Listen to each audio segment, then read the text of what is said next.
આજ રોજ મહીસાગર જિલ્લાના લુણાવાડા તાલુકાની અંદર રાજગઢ પ્રાથમિક શાળાની અંદર આજે કન્યા કેળવણી અને શાળા પ્રવોત્સવ 2026 અંતર્ગત આપણી સાથે ઉપસ્થિત એટલે કે મુખ્ય મહેમાન રાજગઢ તાલુકા પંચાયતના સદસ્ય અને લુણાવાડા તાલુકા પંચાયતના કારોબારી સભ્ય આપણી સાથે ઉપસ્થિત થયા છે। તો આપણે એમની સાથે વાત કરીશું કે સાહેબ આ બાળકો માટે બે શબ્દ કહે છે।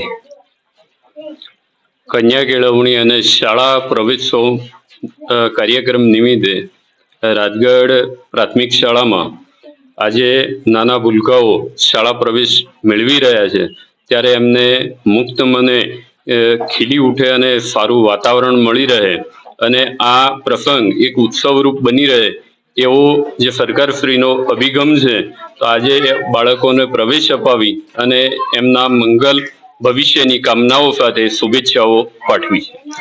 તો આ હતા આપણા રાજગઢ તાલુકા પંચાયતના સદસ્ય એટલે કે શૈલેષભાઈ પંડ્યા સાહેબ, અને એમની બાળકોના ભવિષ્ય માટે અને બાળકો આગળ જઈ અને ખૂબ પ્રગતિ કરે અને એમના પંથ તરફ પહોંચે એવી એમને શુભકામનાઓ પાઠવી છે। તો હું પણ એમનો ખૂબ ખૂબ આભારી છું। તો આપણે હવે વાત કરીશું આપણા રાજગઢ પ્રાથમિક શાળાના શિક્ષક એવા મનીષાબેન પટેલ સાહેબ।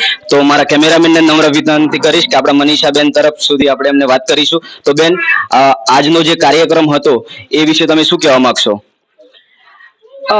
આજના શાળા પ્રવેશોત્સવ અંતર્ગત અમારી શાળામાં રાજગઢ તાલુકાના સદસ્ય શૈલેષભાઈ સાહેબ અને એમની સાથે લાયઝન સાહેબ શ્રી ઉપસ્થિત રહ્યા।